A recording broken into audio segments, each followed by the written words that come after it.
yana bitta oilani xursandchiligiga hissa qo'shganligimizdan xursandmiz.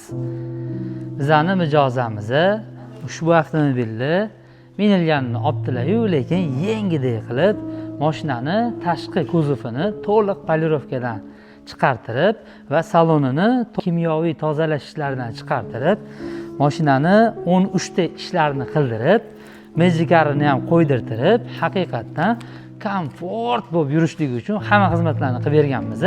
O'zimizda ommalashgan avtomobillarni ham eng yaxshi holatdagisini, ya'ni muhtaram otaxonga hadyalarini tayyorlab berganligimizdan xursandmiz. Jami hisobda shunday olib kelib $540 sarflab, xuddi yangiday holatga keltirib, ana endi otani duosini olishlikka harakat qilishyapti. Bundan biz ham juda xursandmiz. Sizlarni ham kompleks ishlarni qilish kerak bo'lsa, Comfort Tuning jamoasi hamisha sizlarning xizmatingizda. Bizda komfort shuki, shunday mashinani olib kelasizlar, hech qayerga yugurmaysizlar. Hamma ishini o'zimizni o't-ido yaxshilab qilib berishga harakat qilamiz. Assalomu alaykum va rahmatullohi va barakatuh.